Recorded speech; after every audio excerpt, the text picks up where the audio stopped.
you. Hey. Okay, here we go.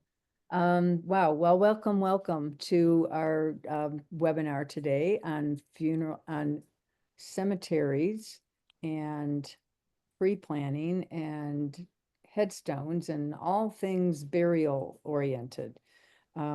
We are lucky to have Bob Sweeney and his daughter Grace Sweeney, who are affiliated with the Foothills Cemetery in Longmont. They're gonna talk about lots of different things, and I would like to encourage everyone to just use the chat as we're going along, as questions come to mind, because I can feed them questions at appropriate places during their talk. And then at the very end, if we want to just have some open conversation, we can do that. But we use the chat because this is being recorded, and it's going to if you speak on the recording, you'll be on the recording on YouTube and on our website and such. So just to avoid any kind of legal disclaimers and all that, we to keep that in mind, that if you do speak, you'll show up on the video recording. Okay. Funeral Consumer Society has been doing this, the webinar series now for almost over 2 years. And we just keep getting great responses. We would love to hear from you if you've got topics that you'd like addressed. This topic was asked for by one of our members. So we're happy for that engagement. We're happy for your support, and we're happy that you're here. So I am going to turn it over to Bob for starters. And Bob, I'll let you introduce yourself. Tell them everything they need to know about you. What they need about me. Wow. Well, thank everybody for being here today. This is exciting. It's funny. I do some of these senior shows and talks, and I'm typecasted. I always have to go last because of death, I guess. So I'm excited. I get to go first. No, someone asked me, give me some background. I said, well, I started life as a child. That was a little bit too far back. January 08. I walked into Carroll on a funeral home. There was a 29-year-old young man there, and I said, I want to talk to the owner. He goes, I'm the owner. I said, I have socks older than you are. So from that point, I've always been the insurance guy. And I do have an insurance background. I grew up in upstate New York, worked at the farming for quite a number of years with my dad. And then I went to Equitable Financial Services. I worked for Hartford. One of my clients was a John Deere dealer. He said, what's a farm boy like you selling insurance? So he captured me to work for John Deere. Fast forward, we came to Colorado almost 35 years ago. Same thing. I had 2 different dairies in Colorado. I got old, smarter, both, and got out, because you have to be huge to be in Colorado to be successful in the dairy industry. So I had a couple of things I did, but I was sick of being on the road. This young man had Carroll alone, which is only 8 miles from the house. That was 17 years ago that I started there. I really, really, truly love what I do. I love the stories. I steal old jokes.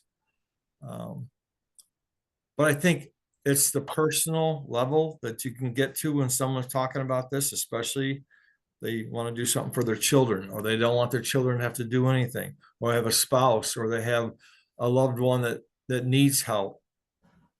I just resonate with that kind of work because it's just what we've done. I'm a people pleaser. That's not unlike Grace. She's the same as I am, but it's changed. There's been a lot of changes. And I know for a fact that most often people have, well, we think we know what they want. An hour later, I'm still answering questions. And that's what I want. I want them to be open. I want them to say to me, I really don't know what I'm doing, but what are my choices? What are my options? And another is always, and I don't want the family to worry about it when it's my time. I say, okay, well, let's just sit down. So I've dealt with 2 or 3 companies. They're all grade A companies. They're excellent. I know that the flavor of this group is pre-planning, but maybe not funding, which is fine.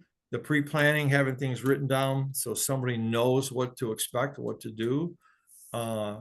Have your DNR lined out. So if you're not one to be resuscitated, I'm a big proponent of helping people get lined up with hospice because it goes so smooth at the end if there's been a relationship with hospice, as opposed to I can do it by myself and someone finds you on the kitchen floor. It's chaotic from that point on. But I don't know. My biggest thing I think is just questions and answers. Some people have some serious misconceptions about what happens. Some other ones have been just told blatant lies about what you need to do.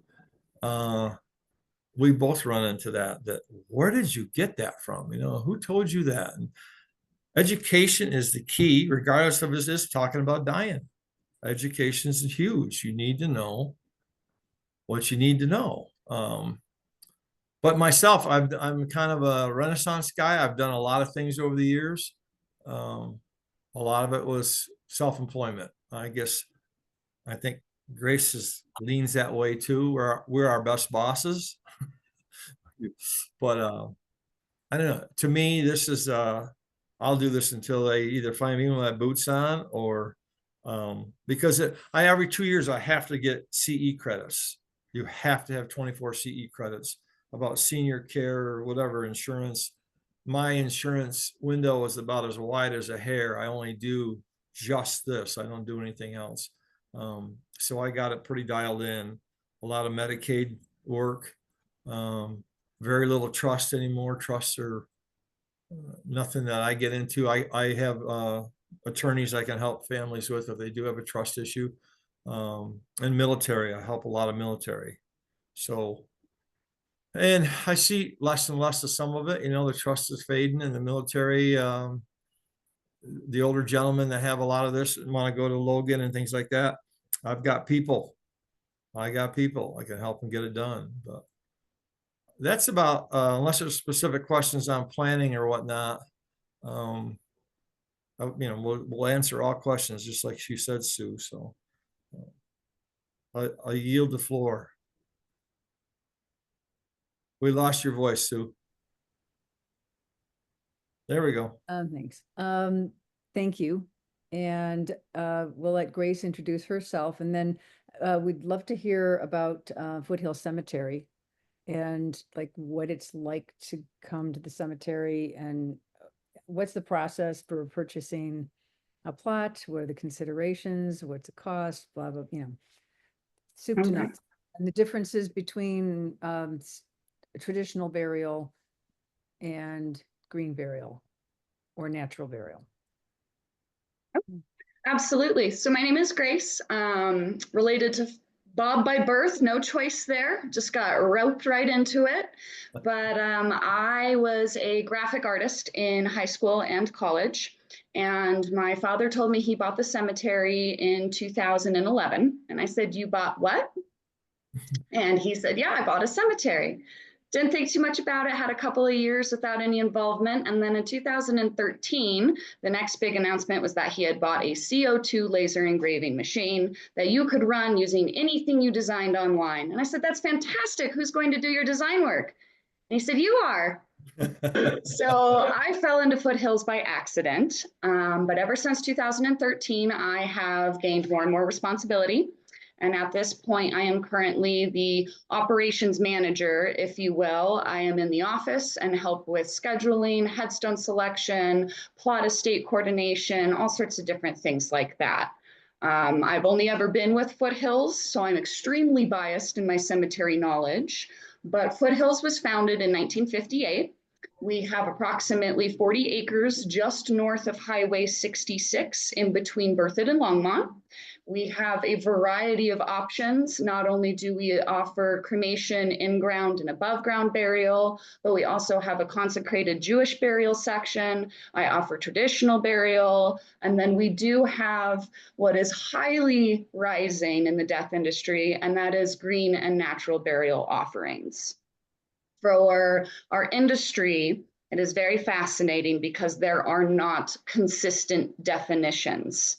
So each cemetery may or may not have a different definition of what a green or a natural burial is. So one thing I always tell my clients who are shopping is ask those questions, ask for exactly what you want.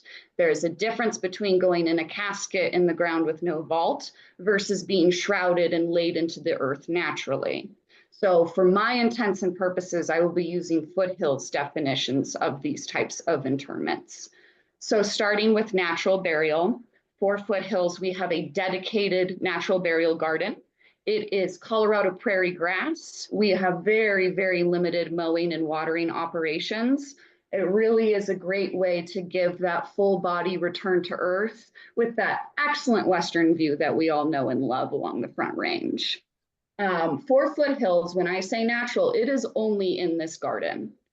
You have got nothing except for you and whatever outer burial container you have selected. That could be a fabric shroud, that could be a wicker basket, it could be an untreated pine casket, it can be anything that will naturally biodegrade. From there, you would then only see memorialization costs in addition to the plot. So it can be a nice way for folks to help par down some of those costs as well as minimize your footprint biologically. So it really is exploding within Boulder County. For Foothills, we saw medium response. We have a lot of folks coming from Weld County, Larimer County, surrounding areas, and some were not as keen on the way that the gardens looked. They still wanted that manicured green grass. They still want that traditional feel of visiting in the cemetery. So Foothills' solution is that we offer green burial. We define green burial as a traditional burial within a casket. You could have a untreated pine casket, wicker basket or shroud as well, but you go into any of the cemetery gardens of your choosing. That way, if you have family who's already buried there, or if you like that lush green grass, you get the best of both worlds. You can have yourself as a natural burial, but you also are still getting that traditional cemetery look. So those kinds of details are why it is so important to ask questions and every tiny little detail that you need to know. Because as Bob mentioned, we don't talk about this a lot as a society. So the more that we educate, the more that we know those details and we ask those questions, the broader the scope of information that we then have to rely on to make informed decisions for our final dispositions. So on my side of things, I help folks who are what we consider at need. They've lost someone and that person was not prepared for their passing. I also help folks arrange for their own passing, which we do call pre-need. On the Foothills side of things, the nice thing is that all of your purchases can be directly given with the exception of the property. So in the event that somebody prearranged for something and plans change and they need to go someplace else, those kinds of things can be negotiated. So our biggest thing is community and being focused on families first. We have no board of directors. We are not affiliated with the state or the city. We are privately owned and operated, which allows for me to tell people, what would you like and how can I make it happen? So it's been a journey. I've learned a lot doing this. I know far more about the death industry than anybody that I know because of it, but that is simply because my world is small and I work in Foothills only. But that's about all I've got. Now, Grace, would you speak about the other cemeteries in the area? Yeah. In comparison, I know that Foothills is one of the few options for green burial. Yeah. As far as I know, my knowledge is a little more limited, but within Longmont proper, we have downtown is Mountain View Cemetery. I am not sure if they are offering any sort of green or natural disposition. And then I know that in the surrounding area, when I see clients who are shopping for green or natural, a lot of times they will reference Seven Stones, which is a very popular one that's got lots of different options as well. They're more estate-based, so they're kind of packages from what I've heard. And then I do know that there's the A couple of different funeral homes that I will refer folks to often, and then they typically will have more referrals for other gardens that offer those kinds. I do know a lot of cemeteries are starting to hop on that bandwagon, so to speak. So it is always worth asking if that's something that they offer. But I don't know as many that do. I believe Estes may, but I'm not sure again. Fort Collins, Fort Collins, their city cemetery has a green burial section, Green right? Mountain, yeah. Green Mountain, that's what's called Green Mountain. And then up in Lyons, their little, it's community run, it's run by a board, right? A family. Right. And they have the option for green burial. But a lot of what we're talking about really is green-ish, isn't it? Uh, because straight up green is absolutely, well, the no embalming and a biodegradable container, but it would Mhm. be no watering, no irrigation at all. And Yeah. So our mowing operations within our natural garden are only to accommodate when we dig for services. So there is only one sprinkler head, I believe, in that area anyway. So we get pretty darn close to natural, but I do believe that there is another cemetery down south where it is just beautiful rolling hills. You select a location and that is 100% natural. I do, however, so sorry, I forget the name of it, but if I think of it, I'll mention it. okay. Yeah, and if anybody's interested in a fun field trip, going down to Seven Stones in Chatfield Reservoir, which is a schlep for all of us, but it is a magnificent place. Just it's fancy. It's very, very artsy, artistic, beautiful arched um, art, and there's ponds and blah blah blah, and the prices are in keeping with that um, atmosphere. So, yeah.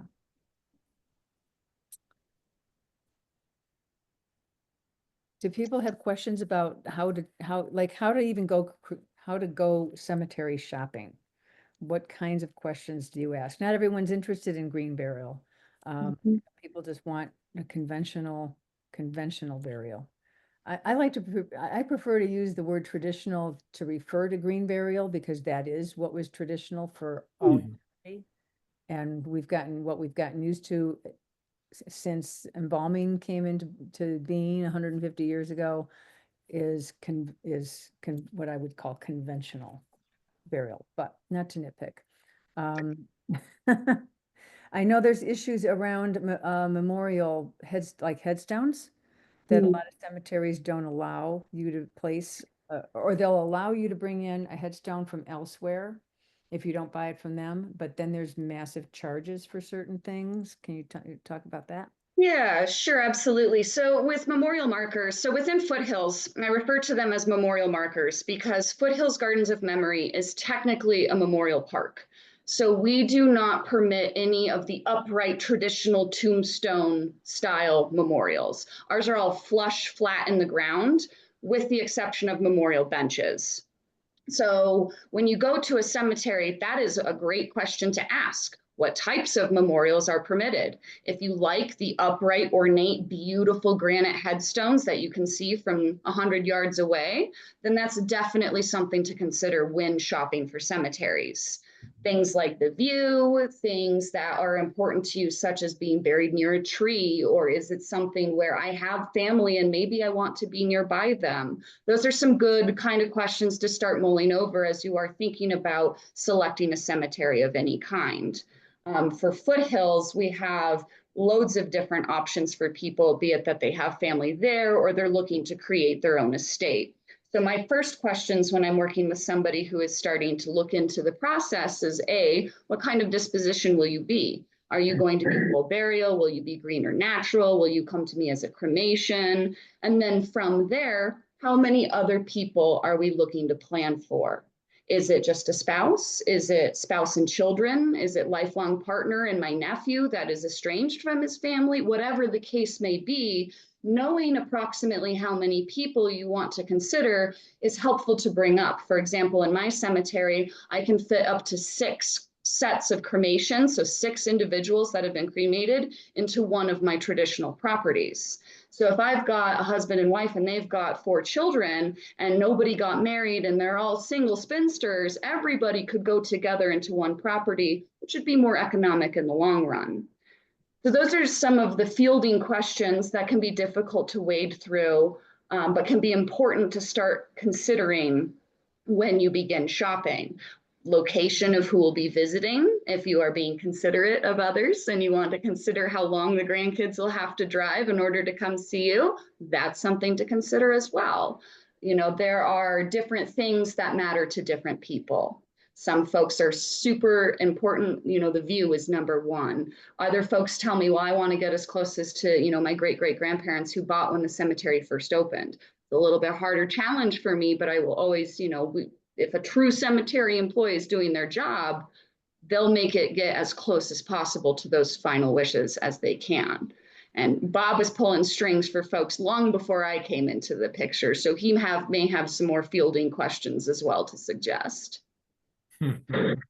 You brought up also a really good point, Grace, in that your cemetery will allow for resale if things change.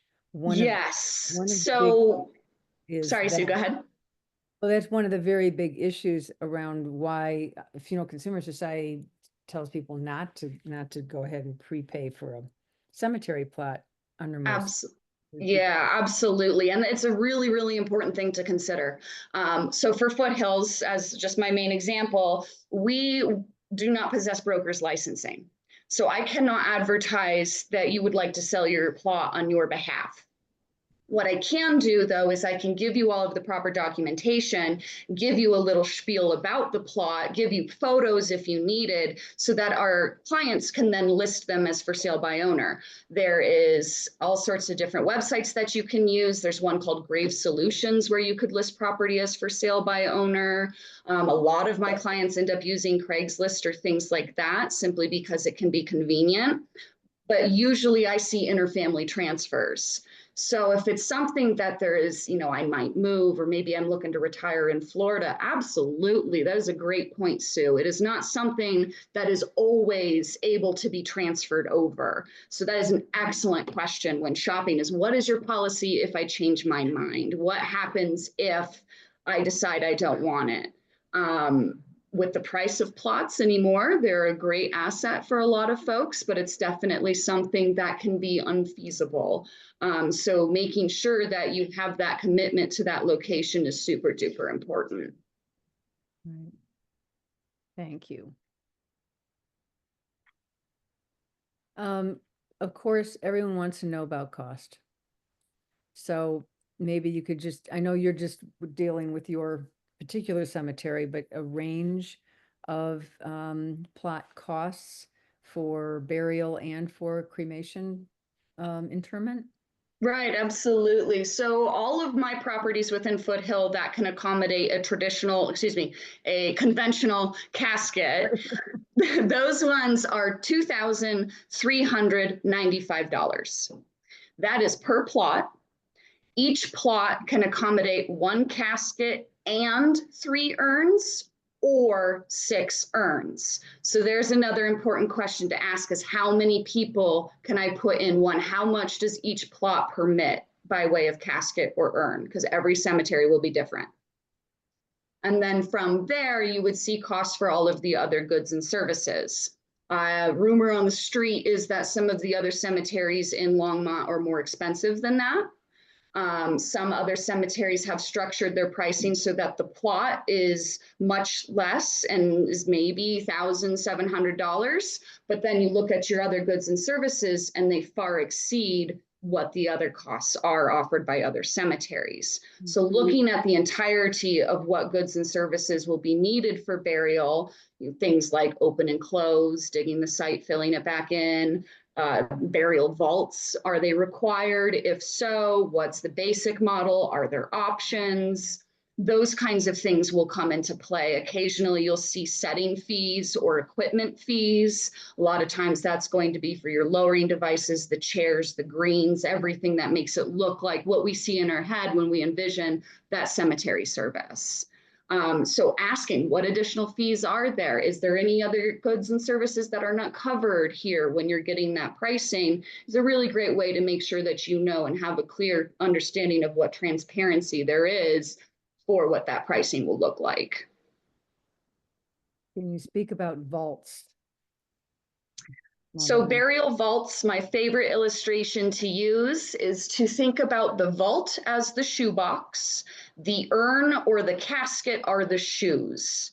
The main reason that cemeteries require vaults is to help maintain the integrity of the burial grounds. It's also to help make sure that your loved one is protected, be there any sort of impact from digging nearby. Is what we don't like to think about, but also have to realize is that when we are digging for someone's loved one, oftentimes our equipment is resting on other grave sites. And while that can be a little bit uncomfortable for people to think about, knowing that your loved one is in that burial vault, that can be the peace of mind where, okay, they're protected. They have done an amazing job of creating these things. When I do cremation, we require burial vaults as well. They are made from a high strength polycarbonate. When we do a conventional burial, we use a cement burial vault. Within Foothills, I only have one option when it comes to conventional burial. Because I do not want you to be in a position where you're spending extra dollars on something that you will never see.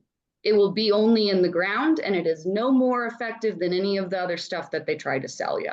So when you do go to a cemetery, that's a great question. What kind of vault is it? Where do you get them from? Those kinds of things can be great questions if that's something that you're concerned about. Within our cemetery, when I talk about doing green burial, when I talk about putting either a shroud or a wicker basket or a pine casket or a traditional casket into the ground, but there's no fanfare, we use what's called a green burial vault. That helps protect the integrity of those traditional burial gardens, but it has no bottom, which still allows for a full body return to earth. So there are still ways to get that traditional conventional burial, but have it be you're still shrouded, you're still returning to earth, but you're right next to grandma and you have those beautiful green grass. So there's an avenue for everybody, and asking all of those questions, what kind of vaults do I use? Is it required? Is it something that's optional? Those can be extremely helpful. Great, thank you so much.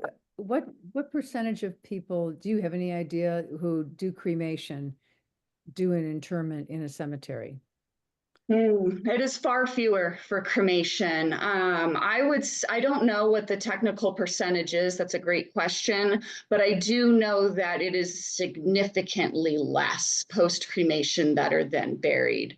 On my side of things, because of that, we have actually tailored a few packages for our cremation that cater to more than one person.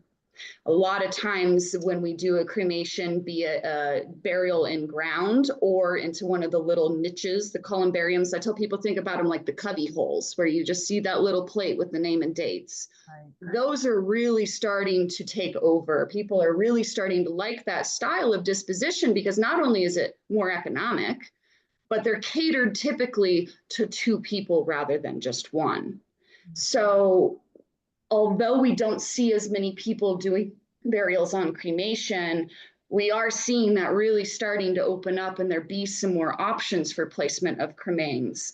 And I thank genealogical societies all across the nation for that, because that desire for connection is what's keeping people coming back to cemeteries, even if they've been cremated. Right. Yeah, cemeteries are a huge aspect of genealogy. So, and we've been losing that with our high rate of cremation and then scattering and such. So.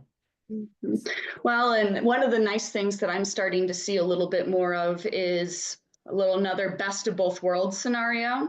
So a lot of folks, I mean, especially when we're Colorado natives, or if we've come to Colorado and those mountains have captured our heart, we want to be scattered. There's a large amount of cremations that are scattered in Colorado. But then if we still have that genealogical tie, and maybe grandma and grandpa had a plot that they never used, you could consider what's called a cenotaph. A cenotaph is a memorial marker or a headstone that is placed with your name, your dates, your information, the picture of your puppy Boo Boo that you absolutely adored, you're not there, but your memorial is. And you are then recorded in history with the cemetery logbooks. So it can be a good way to get a little bit of both. Not only am I getting my Colorado love out there in the mountains, but now my family can visit me as well. Would you spell that, Grace? Cenotaph? Yeah, so cenotaph is C as in Charlie, E, N as in Nancy, O, T as in Tom, A, P as in Paul, H. Okay. That's a new word for me. Yeah. Yeah, Isn't thank she smart? you, Bob. Say again. Yeah, and I tell people that when they're making their plans to really consider the needs of the family left behind. If the family feels like they have a need to have a place to go to, All right. that needs to be considered, and that would be a reason to have a niche or do interment in the ground in a cemetery. Absolutely. They, if the family relates more to a scattering and being able to go hiking at the place where the scattering happened or whatever, then that's what works. But family needs to be considered as far as making arrangements.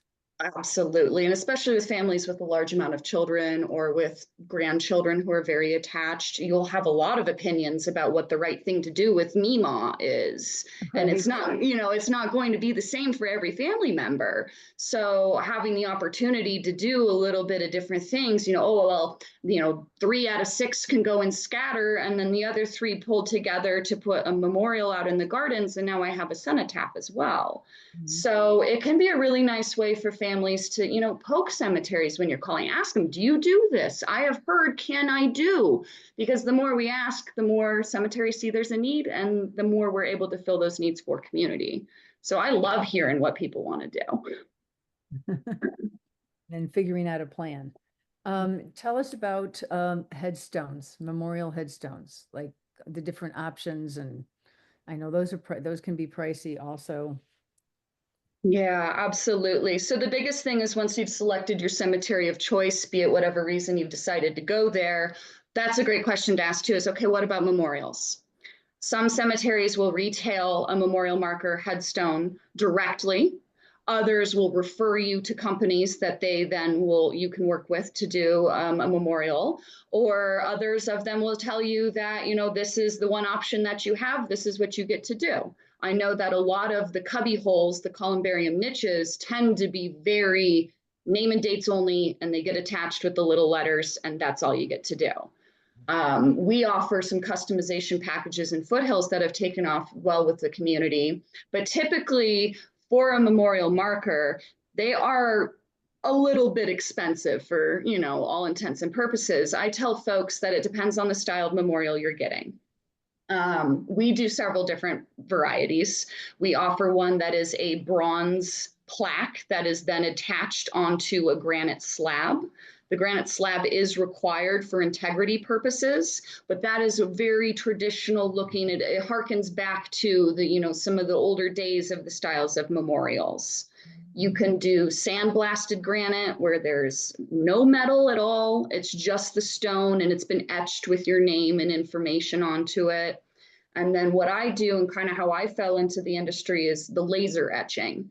So this is a new kind of wave of markers that are extremely highly customized. I have done handprints of deceased loved ones. I've done fingerprints. I've copied signatures. And then I'm able to transcribe that using laser engraving onto the marker. For foothills specifically, those are actually the most economic ones that I sell. And that came from Bob originally really wanting to cater to the community and make sure that people could get what they wanted without picking the jaw up off the floor because of that price tag. Now, when I sell my granite memorials that are sandblasted or have the bronze attached to them, oftentimes those are brought in from different manufacturers. So those are automatically going to have a higher price point because they are not locally supplied. So that's why a lot of folks will end up going to a local monument company, somebody that's nearby. A lot of times, like I know downtown Longmont, there is a memorial monuments right across the street from the cemetery, from Mountain View. Mountain View does not retail headstones, and that's why that makes a great relationship between the two of them. For Foothills, we retail them because we're able to get a little better price point as a wholesaler. So we can bring our family in, get them a little bit better price point, and then that way we're able to fit that need.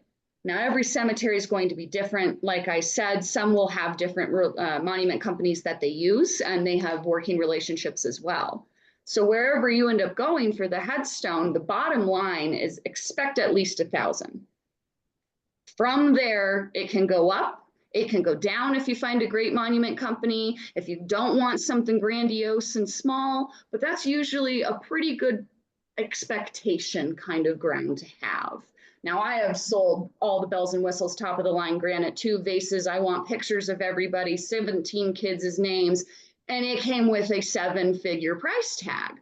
But when you start to, what do I really want? If you sketch out an idea and you take it to a memorial artist and you say, tell me how much this is going to be in each variety, the more you know, the more you plan, the more you figure out what do I want it to be, the more accurate you'll get for a price quote.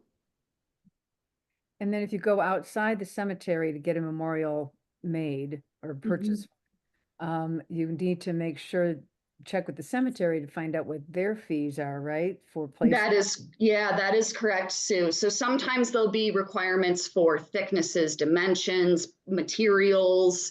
For example, I don't permit any concrete. It just degrades, falls apart, and we have to replace it.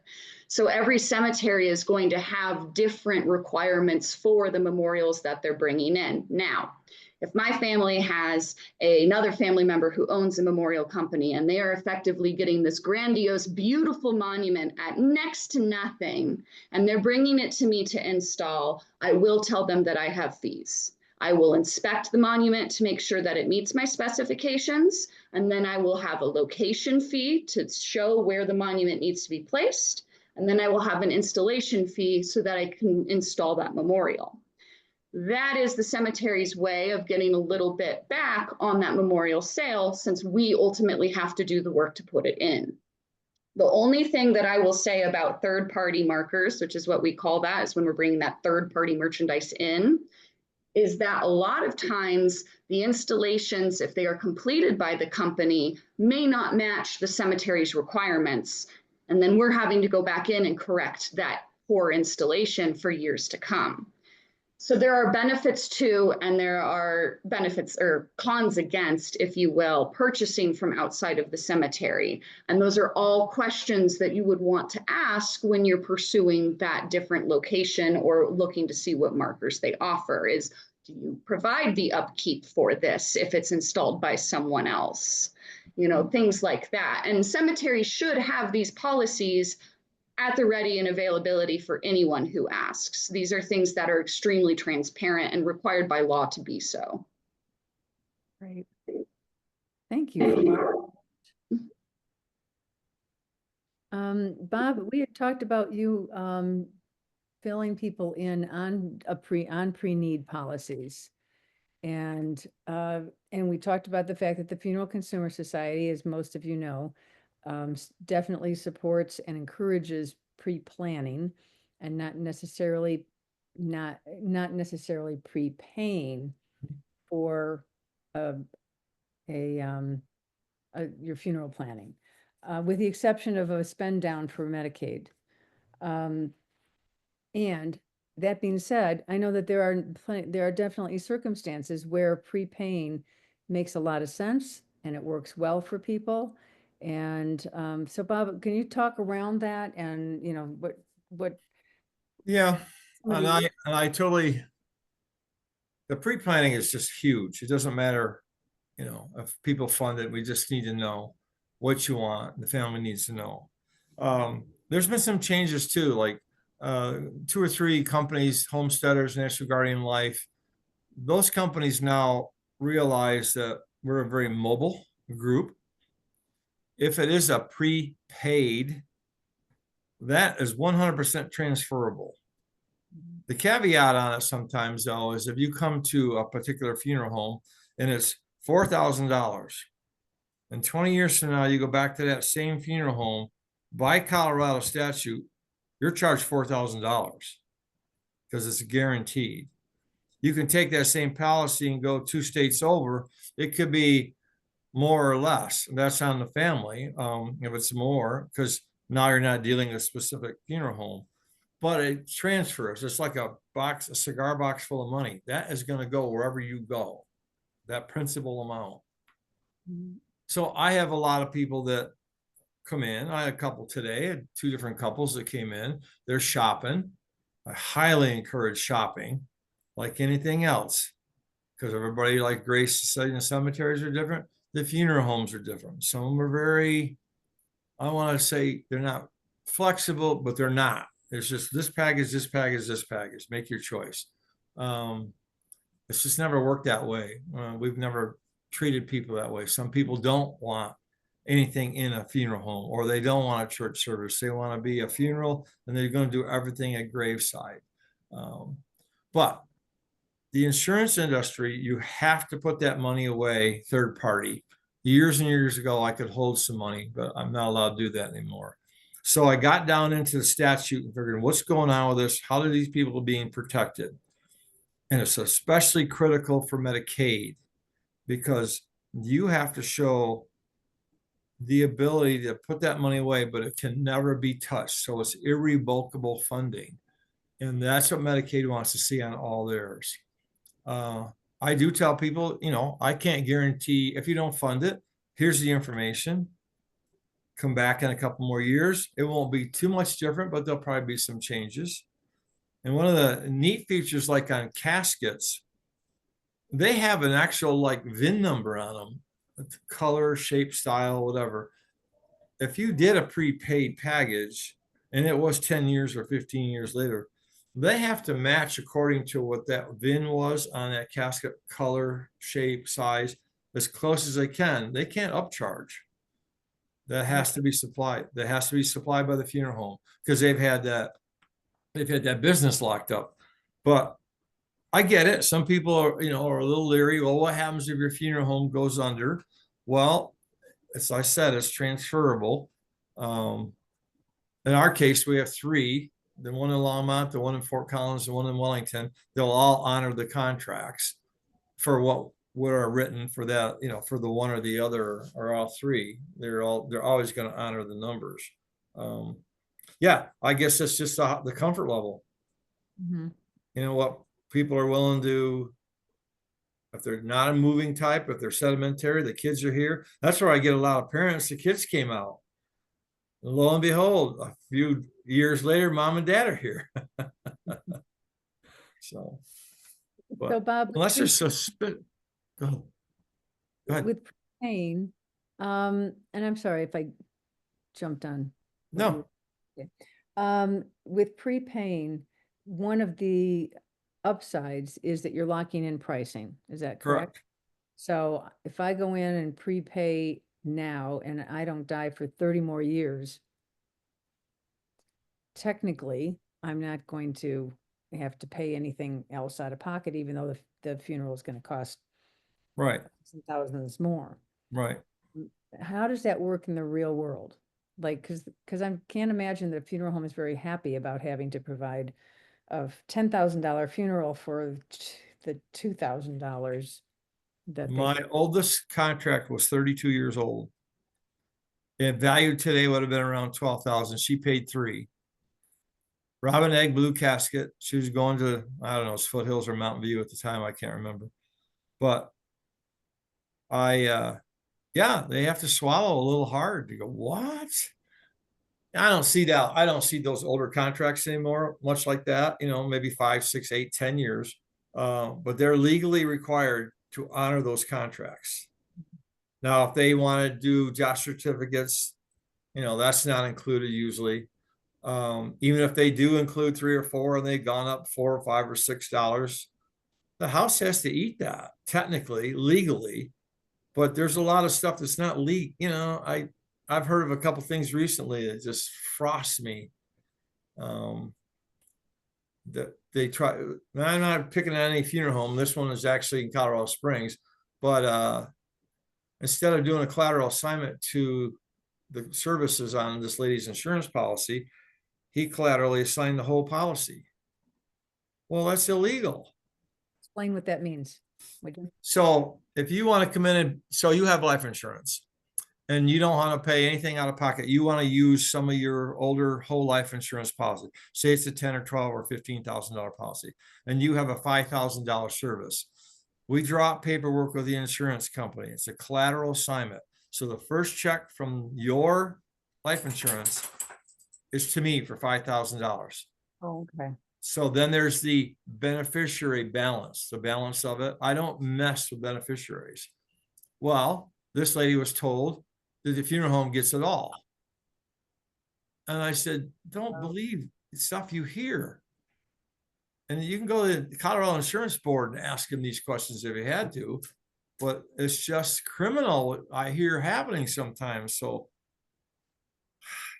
you know, you hear about scammers on phone and stuff. They're in the real world too. Everybody knows that. So always confide in somebody that if you have questions, you answer. You get those answers. Don't take somebody's word for it. If they're trying to, if this sounds shady, it is. What's this, if it's too good to be true, it is. But I do hear stories though of someone going with their prepaid plan, Mhm. you know, 10, 15, 20 years old or whatever. And then the funeral home obviously doesn't have that casket available. And they do what they can to try to recoup some cash for the costs of the actual funeral in this day. So they'll do things like, and tell me if this is true or not. They'll do things like say the casket's not available. All we have is this that's similar to what she wanted, and it's going to cost you an extra $1,200 or whatever. Yeah, they're something like this. It's an upgrade. Well, this is all I have. And so technically, I think that's illegal, but I'm too damn honest sometimes. Does happen. It does happen. At one point it was just brought to me, a family said that they went to Crown Hill or Crown, yeah, whatever it is downtown. But the whole burial, Grace had talked about caskets and vaults. They never were required prior, but because they've got 100-year-old plumbing in the ground out there, and they've had to, like the last 3 years, I think they've had to do the entire cemetery irrigation over. They're required now. Even though they had a prepaid burial, they could legally ask them to put a vault in to protect the plumbing and with the trees and the burials and stuff. So that's not unusual. And if that's something that's required and became part of their policy, but to tell somebody we can't get that casket, it's kind of a cop out because they're pretty similar along the line that there's got to be something that would be close by color wise and material wise that should be acceptable. But I can't speak for the industry. Everybody looks at some of the funeral businesses, the car salesman in the black suit. I thought you loved your mother. You know, I hate that. And it's still prevalent. I mean, there's places that are like that. Just shop. Right. Funeral Consumer Society definitely supports the family-run funeral homes highly, and does not have a preference for the corporate-run funeral homes. The corporate-run have a whole different business model, do they not? I know that they're on commissions. If they're not directly on commission sales, they're on quotas that they have to meet in order to keep their job. Right. So we do definitely support like Carol Llewellyn being family. And there's fewer and fewer of us. Right. So many have sold off to SCI Corp or Well, they just the competition is crazy, you know. Heath Carroll, he's still the owner of all the real estate. We do have a finance partner, but I'm independent of the company as far as the insurance. I don't draw a penny out of the funeral home. You got to get off your butt and go to work. And the problem with most people, you know, as far as being successful, it looks like coveralls and work. So they don't want to do it. So No, I'm proud of where I work. I've always been part of it. And if it got really ugly, I would be out of there so fast and I'd work for my daughter. So Bob, will you walk us through buying say a $5,000 insurance policy? If you plan, when it came in and planned a $5,000 funeral Okay. and you wanted to take insurance and prepay for it, do you have to come up with $5,000 for that $5,000 policy, or how does it work? I got a prime example. I had a couple came in 3 years ago. They came in shopping. They came back because they weren't ready, whether the finances, whatever. And they actually had looked at a cremation. Well, they changed it. Now they want a cremation with a celebration of life. So they got an hour for viewing and they got the chapel, whatever they want.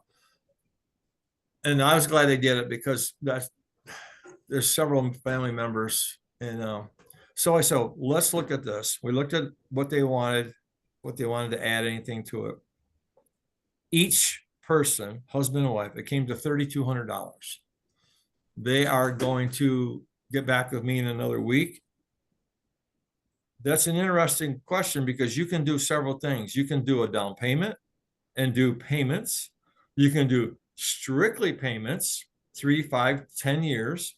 Now the cost of insurance, actually the policy would be more expensive if you take it over time, but some people are limited on income. So they maybe only be able to do $50 or $70 or $100 a month. I tell them, this is the key about insurance. If they're healthy, there's only one health question. Have you been told you have a diagnosis with terminal illness or you're currently receiving hospice care?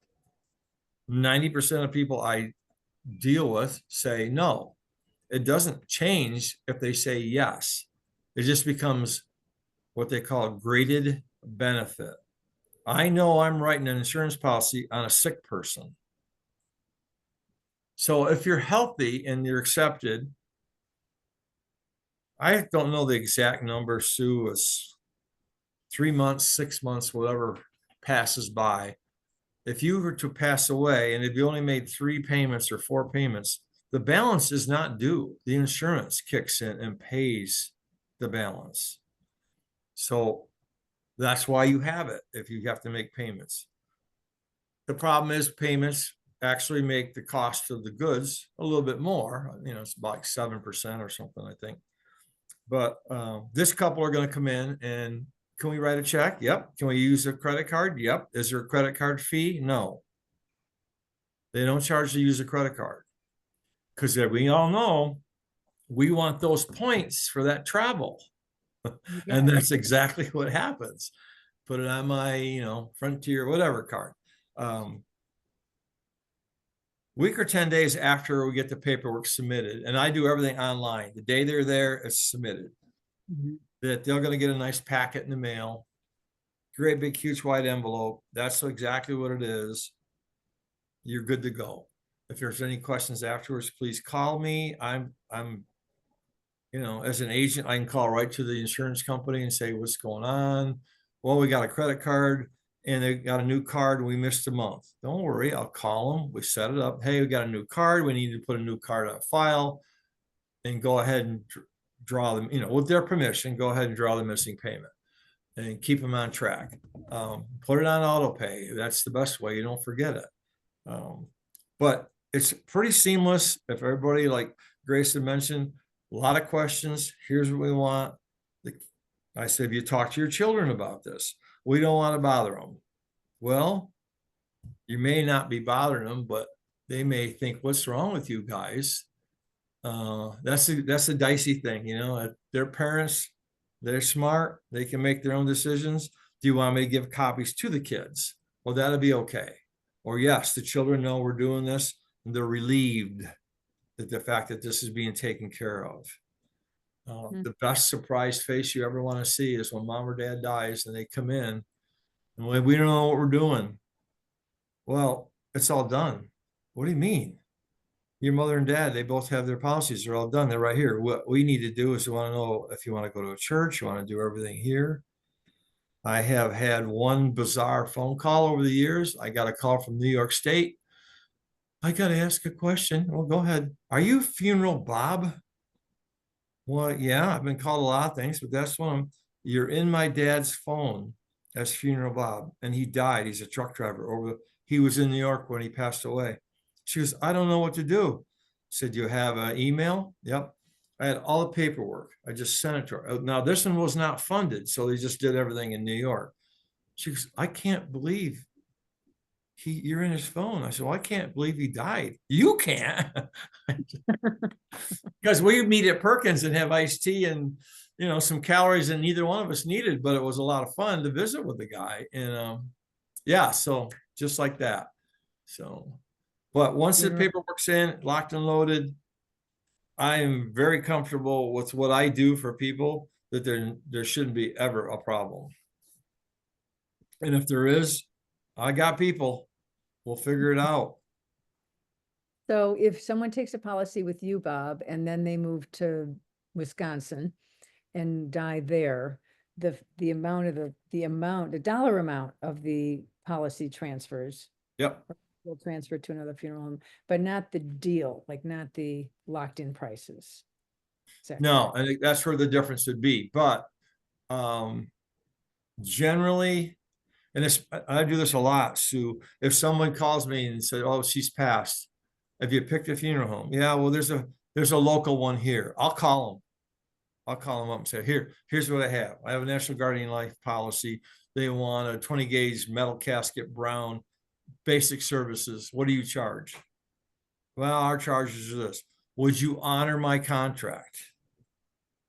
It's a professional courtesy. Will you honor my contract for that? Can you give these folks a discount? Mm-hmm. A lot of guys will do it. If I was corporate America, no way in God's green earth. Right. But I look, and I've had people say, let me find you a funeral director. And I'll find it independent. Mm-hmm. And it's just a courtesy that a lot of these independents, because I'm giving them business. I'm handing them over a client. Can you do it for this? Right. And a lot of times they will. As I say, though, the numbers are getting smaller and smaller, that, their choice is, well, there's an independent, but he's 150 miles away, and there's an SCI around the corner. I say, well, that's your family's call. Here's the box of money. Here's what you have. Mm-hmm. But it works. I don't know. I feel comfortable calling people to get a funeral home form if they don't have anybody specifically, but sometimes they do. They've moved that back there. And then I say, well, listen, let's make sure your beneficiaries change. If you need to, let's make sure that if there's a collateral assignment for a part of it, that the new funeral home gets it and I'm off of it. There's some behind the scene paperwork that needs to be done so everything's crystal clear at the time of need. Mm-hmm. Maybe this is backing you into to a corner, but if someone was going to come in and give you $5,000 for a $5,000 burial policy, what's the upside to that versus putting $5,000 in a bank account and labeling it for my, funeral plans POD? Well, I would go to Vegas and double your money. The 5,000 on my end, I'm, if we're not moving or anything, I'm guaranteeing that the cost of living is going to be 3 to 4 or 5% over the 3 or 4 or 5 years. The interest rate at the bank will be 0.00001. So there'll be very little growth, where mine's going to keep up with cost, and I'm going to guarantee it. So okay. It could go, the service could go up $500-$600. Who knows? Ethically, I'm going to match what you paid me for the services you paid for. That's my job. Got it. Okay. And obviously, if you don't have the lump sum to plop down, then having the payment option is helpful. Yes. And a lot of people that need that help, but they want to take care of this. I do a lot of that in 3, 5, 7, 10 years. If you're young enough, you can go up 20. Obviously, what you pay over the time frame, the credit, if you will, costs you a little bit of money. But it's all done. And if you don't make the stretch, make the home run, get all the way through the program, the balance is taken care of. So if it's a $5,000 policy and I've only paid in 2 and I die and I still owe 3,000 on it, do I get $5,000 worth of? They'll finish they'll pay the balance. It will, okay. Yeah. So that's part That's of. that's why you have insurance, you know, say, hey, I might not make this. That's okay. Now, it's like term insurance. People used to get out term. Guess what percentage anybody ever collects on term insurance? Less than 2% is ever collected on term. Really? People outlive it. But it's important to have it because you might have a house and kids. And, you know, I had carried term insurance all the time I farmed it. If anything ever happened to me, there was no way that farm was going to be paid for. Right. But anyway, I'm kind of biased to, you know, covering your assets with an opportunity like insurance, especially when they're young, you know, a house full of kids and whatever's going on in their life. This is different. I mean, you know, I don't write a lot of 20-year-olds for pre-need for services, but 40s and 50-year-olds now that come in. And then we got my regular mom and pop generation that, well, she says I need to be in here. Well, how old are you, sir? 88. I don't plan on leaving anytime soon. God bless you, brother. But that's why I love this job. I just have so much fun with it. And people think it's kind of morbid, but no. People need help. And I love my daughter for what she does for people too, because we're quite thorough. I mean, I don't want anybody guessing. And that's not why we're here. But anyway. Tell me how you handle it when, say someone's pre-planned and prepaid, and then the kids come in to make the arrangements and they want to do something different than what mom picked out. Does that happen? Well, it's funny you say that. There's a brand new question on applications now. My family is or is not allowed to change my plan. Now, a lot of mom and pops, well, they don't want to spend much money. They want to leave it for the kids. And I tell them, well, if you don't want to be changed, check is not. If you don't care if they upsell or make some changes, check is. What happens a lot of times is they want to add flowers or memorabilia, jewelry, you know, the fingerprint stuff. That's out of their pocket. It doesn't affect mom and dad's. But I am really careful about mom and pop wanting a cremation and the kids want to change it to a full. I'm really careful because their wishes. Perfect example. Gentleman died. He had 4 kids. The oldest son was in California. He come flying in like he was in charge. I mean, he was kind of mean to the funeral director, and I happened to be upstairs. And I'm not a mean guy. Hey, Bob, can you come down here? I introduced myself. He goes, well, here's what we're going to do. I said, what do you mean? And he goes, well, I'm going to make some changes. Well, I tell you what, sir, your dad and I, we had a good time. We laughed a lot. We had coffee. Here's what dad wanted. There's say nothing in here about what Brad wants to do for dad. This says what dad wanted to do for himself. Don't you think we should honor what dad wanted? Well, yeah, well, I said, Sarah, Brad's ready to go for what dad wanted and dad's wishes. If you need me, I'll be upstairs. That shut that kid right down. But I was honest. Dad wants this. Why are you changing what your father wants? I guess he wanted some money. Yeah, I don't know. California lifestyle. If you change, say a person selected a particular casket when they prepaid and pre-planned, and then somebody came in and wanted a different casket or changed their mind about something, then you're at today's prices, right? You're not getting the deal. Right. Policy. And I mean, I'm not opposed to anybody making some cosmetic changes, if you will, but the core of what we talked about, I won't let them do it.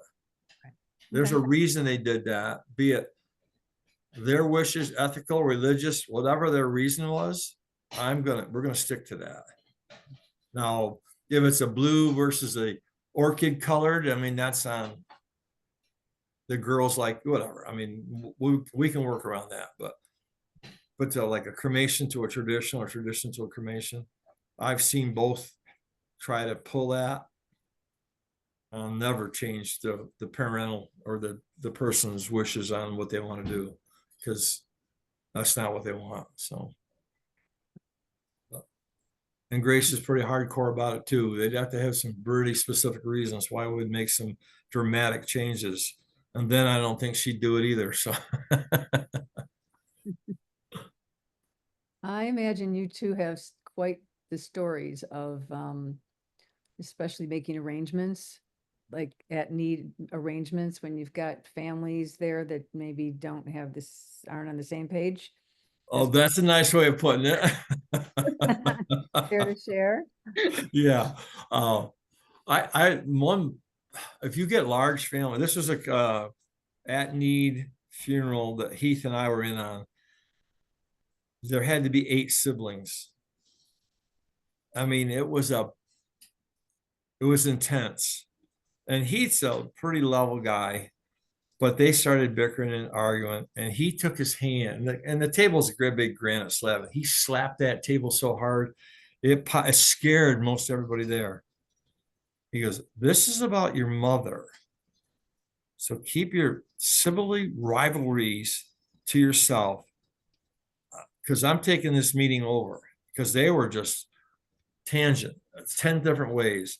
And it was amazing how you step up and say, okay, now I'm in charge. You guys have had your bickering, but oh yeah, there's some right off plain wars sometime in there. We got to take a break. Everybody leaves for 10, 15 minutes, go get a beer, go get a cigarette, go get a coffee, and then come back. But there will be no more arguing when you come back. So get it out of your system, because these guys are busy. No, everybody never tell you that a funeral home is quiet. And Grace can attest to it. We have people coming in constantly. Either she has people, and we all try to share 1 or 2 conference rooms. And if somebody has an at need, that usurps all meeting plans because they've got an absolute need as an at need. And our pre-need people, well, we move to a comfy couch room. We'll move to the kitchen. We'll move somewhere that we can sit and talk. But yeah, I try our very, very best to do our very, very best. What other kind of challenges do you have dealing with families and customers? Money. Stereotypes. Getting over the, you just want to have your penguin suit and make sure that I spend every dollar to put my mom to rest in the best way I possibly can. Or, you're going to be weird and creepy. I get a lot of folks that'll call me and we set up an appointment, and then they come in and, are you who I'm meeting? Yeah, I'll be meeting with you today. I'm a little bit younger on the end of the industry, so it definitely lends itself to a certain image that is then knocked out at the knees right away. So that's something that we do contend with. And unfortunately, in the industry, there has been some bad news, and especially in Colorado alone. And, within the industry, we cannot turn a blind eye to that. It is evident, it is brought up. I mean, the day after an article is released, if I have an appointment, I can almost guarantee you we will discuss what has happened. And I think that is unavoidable, unfortunately, because humans are the ones that are doing these things. But at the same time, it gives those of us who are in the industry to help all the more push to make sure it is transparent, it is flexible, it is catered to what people want it to be. You asked for interesting stories. I had a gentleman whose aunt had passed, and he went to clean out her estate. He had her cremains.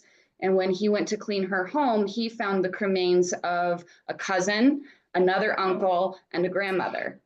So he came to me with 4 urns and said, "What do I do?" And so we made it work. I gave them some discounts. We did 4 people in the ground in one day. Everybody got their own prayer. Everybody got their own marker. We made it work in the most economic way that I can do it. So even when you have things arranged, there can be surprises. So flexibility with who you work with can be really important, because if you come to me and say you have cremains and I work for a corporation, I may not be able to be flexible. I may not be able to say, let's do them all at the same time, at the same day. You know, grandma goes first and we go down the line. So, you know, certain customizations, things that you specifically want to see in your death plan, so to speak, in your passing, it is so important you ask about those and you find out about those things. Big topic is, can my pets be buried with me? I have the cremains of Fifi and Mufu, and I want them both to be interred with me. Can I do that? How does that work? Is there a fee?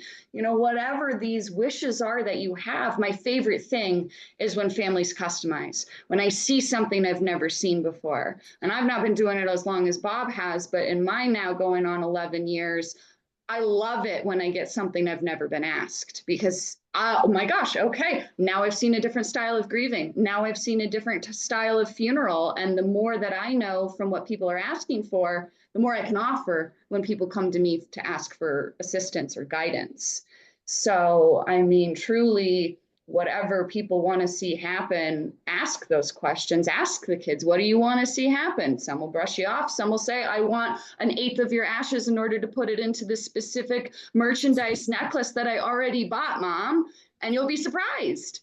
But the more we talk about it as as consumers, the more that people are reaching out and asking these questions of cemetery professionals, funeral home professionals, excuse me, any of these people, the more that we can share and the easier it becomes, truly. I mean, when I've got one sister who called and asked, and she gave the information to 2 brothers, and now they're bringing dad in because we're planning for mom who's passed, everybody's going to be a little bit more comfortable because sister's already gotten the answers.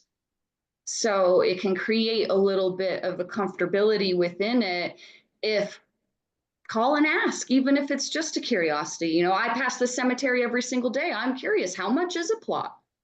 And, you know, the more you know, the better off you end up being, and the more stories you get to hear. What's one of the strangest things you've been requested to do? The strangest thing that I have ever been requested to do was to place, it was a prearranged plot and vault where husband and wife were to be together. The wife had passed and she was placed. The husband had passed and they had multiple small sets of pet cremains. And the plan was he was to join her in the vault. And the family asked he go in a different vault and the pets go in with mom. So, okay, tell you what, can't really do that. So we resorted to a piece of cardboard to separate the two. I guess there had been some drama. But regardless, I got to maintain what the contract says. As Bob mentioned, I got to honor what was requested when it was requested. And then from there, we figure out how to make it work. So a little bit of a caveat to that is if there are changes, if there are things that have happened and you have plans to join your spouse that you have now divorced or have separated from or had a falling out, change your plans according to it, because otherwise we are bound by those contracts. It's just like updating a will or adding somebody onto a bank account. You just want to make sure, you know, I have clients who will call and check in. It's been 5 years. I just want to make sure you still have my plot.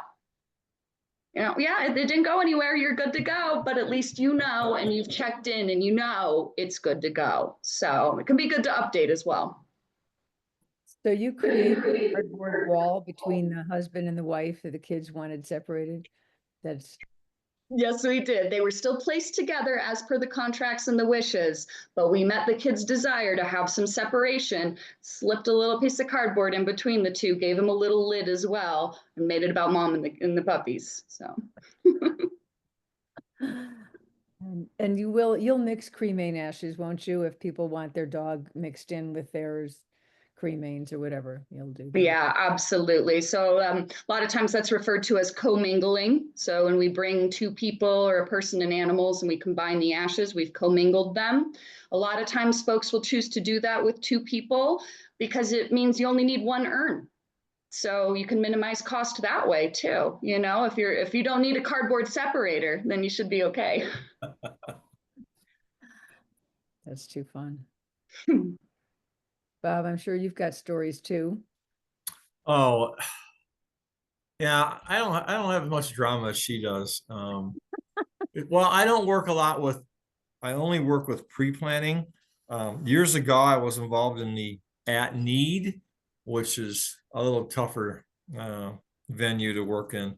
I admire our funeral directors. They're all women. Women make the best funeral directors. Sorry if I upset anybody, but they are more caring, compassionate, more thorough. They ask all the right questions. So yeah, I just have, my clients are usually really, they're educated. They have all the information before they come in because I want people to be able to look it over in their home. I don't necessarily have to do a contract when they come in that same day. I like to do it because when they're kind of ready, they're ready. They say that's the hardest door to come through as a funeral home door for your own planning, as opposed to going to a funeral. But yeah, I've had a couple of them where the kids come in and mom changed her mind just as she died, and she wants to be cremated. And I said, well, this is one of those trusts. I said, well, the only way I can change that trust is if mom's here. And I'm sorry to tell you, but there's been a second passing. What's that? The power of attorney died when mom died. And we're going to get an attorney. I said, well, that's fine. I grabbed my phone. I got 2 or 3 right in here. Let's start with elder law abuse. Let's go with that one first. Well, we'll see about that. Mom got her casket. There was no cremation involved. There was no way these kids were going to try to scoop some cash. And I just get a little disappointed in human nature when people try to do that. But normally on the pre-need side, it's just fun. I have to make it. I can take the word funeral and make it real fun if I rearrange the letters. And that's our goal, because even if they don't do anything with me, they're going to go somewhere else and you're going to get the black suit and the black tie. And wait a minute, that's not what we want. And I want people shopping. If they go somewhere else, that's fine. Call me. I've had people get contracts from different funeral homes and ask me what it is. What did they charge me for? I said, well, were you paying attention? Normally it's him. Were you listening? Because he's not listening, right? So not too many problems, a couple, but they're gone. I mean, I solve it to much to the best abilities I have. Do people have questions? Did you want any? Yeah, if anybody out there's got something. Sandra, if you'll unmute and let your hubby. I can't see. There you Okay. go. What becomes of what arrangements do you have for the cemetery when you either you get tired of it or want to get out of it or have to get out, you're gone? What arrangements do you have there? How does that work?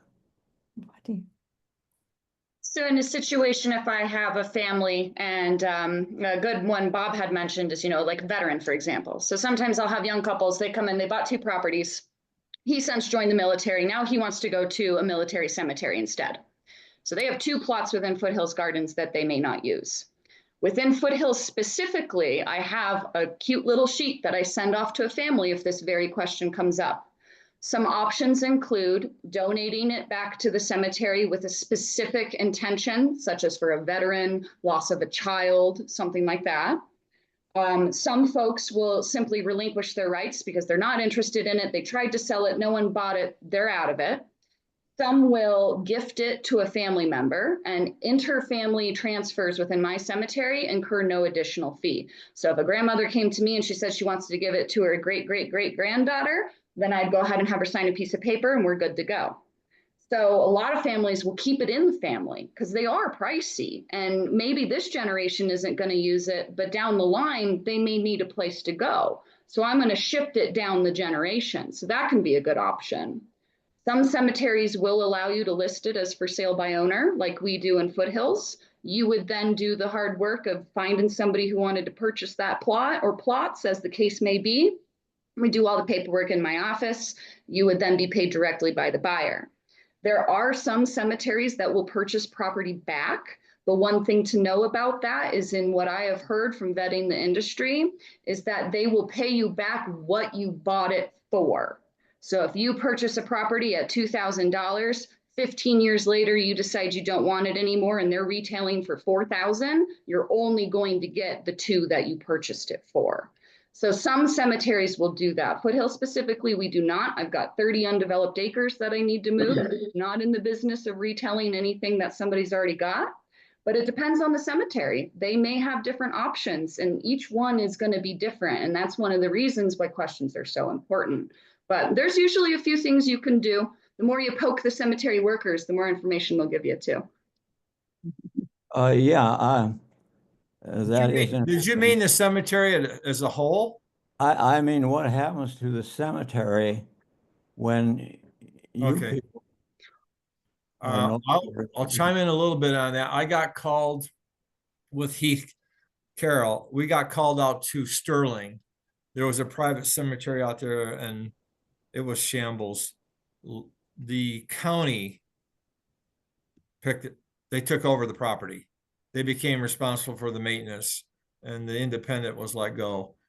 In the Front Range, if there was anything I think that came about for sale, there'd be no problem for a larger corporation. They're always looking to scoop up the little guy. But sometimes counties will step in, not to get in your backyard there, Grace, but that's what I've heard basically happens. Either a larger corporation will scoop up a private, or if there's nobody to take it over, the county takes it over. Because they're going to be, there will always be a cemetery. Yeah, my apologies for misunderstanding. They say that the average life of a cemetery is 400 years from start to when it's full. Typically, year 200 is when it is no longer considered profitable. At that point, the upkeep is taking over more than you are making from the retail of plots and headstones.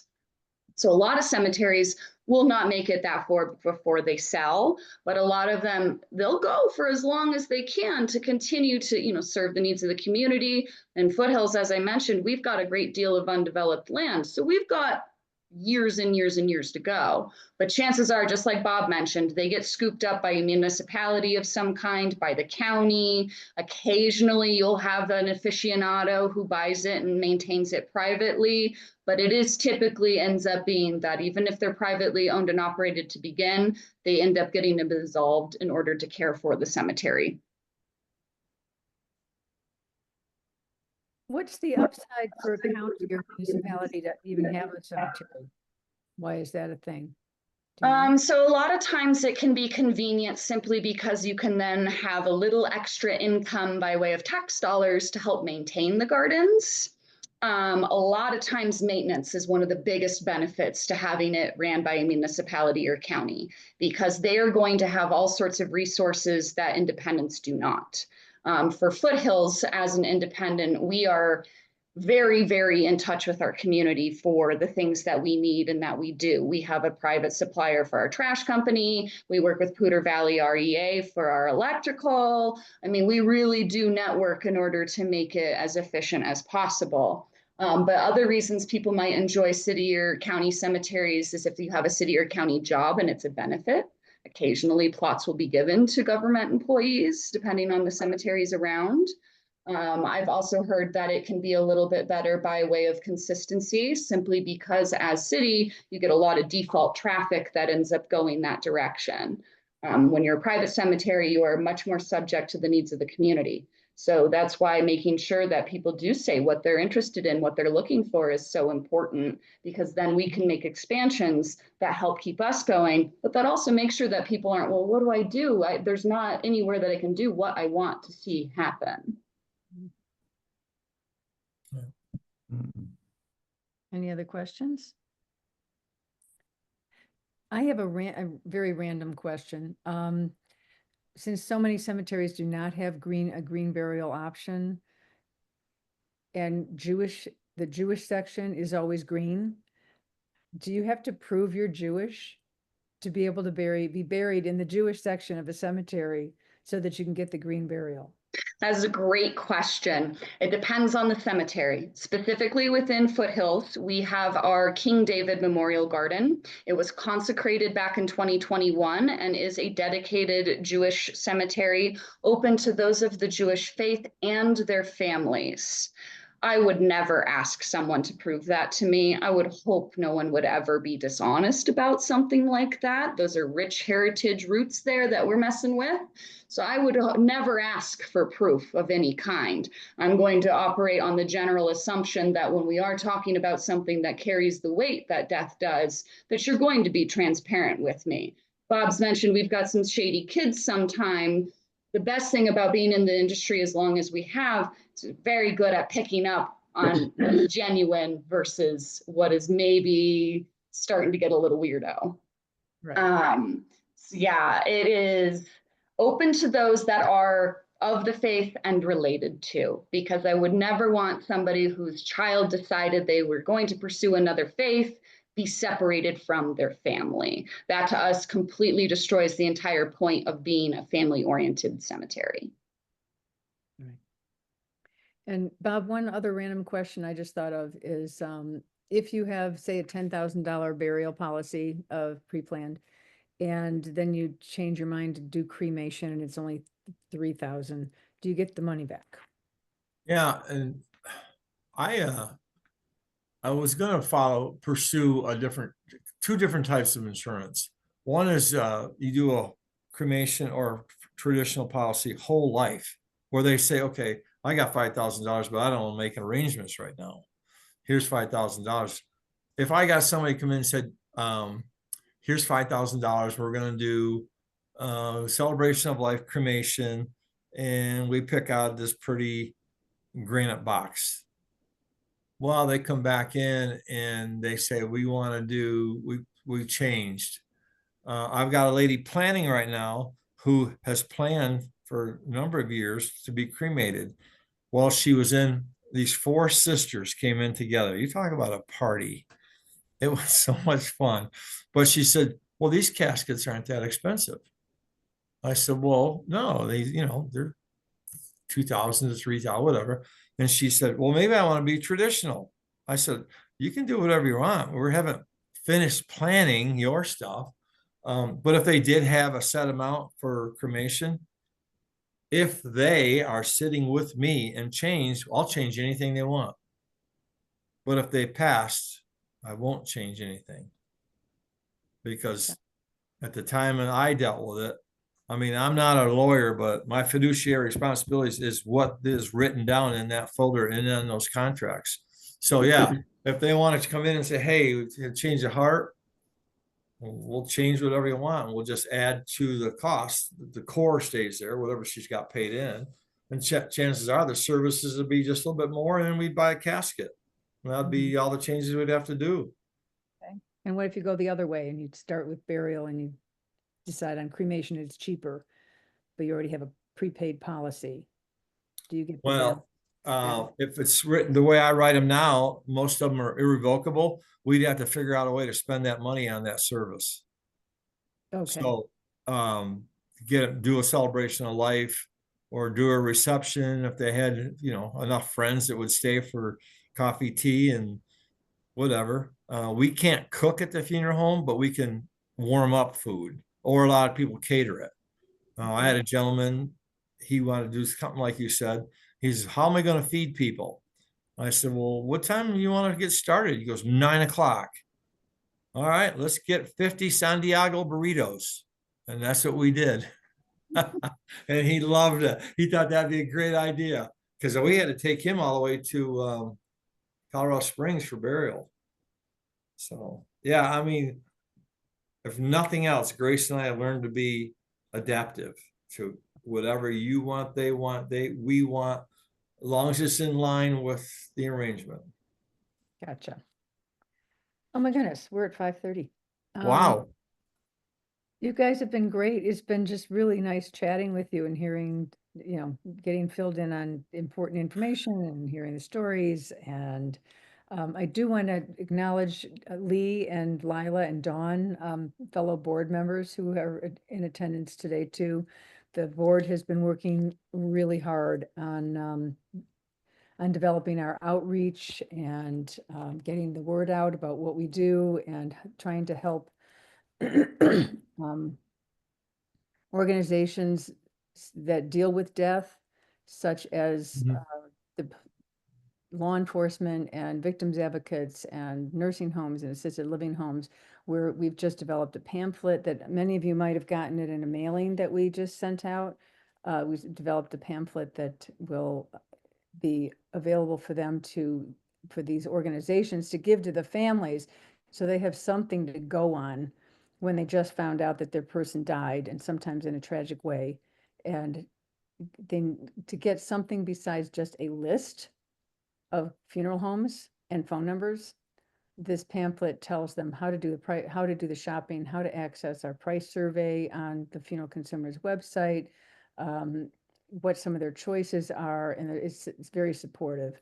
So Lee and Lila and Dawn and I are the ones that developed we're working on this outreach as part of our board work, and we're feeling pretty good about it. So thank you for any support that you offer us around that, and any other suggestions you have for things that we could be doing to support the community so that they have education, people have education like this, to be able to be wise consumers and informed consumers.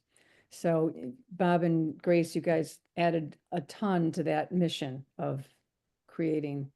Well, we appreciate the opportunity. Yeah, absolutely. Thank you so much for having us. Yeah, thank you, thank you. And you'll all get the recording of this, and you can pass it around and share it with friends.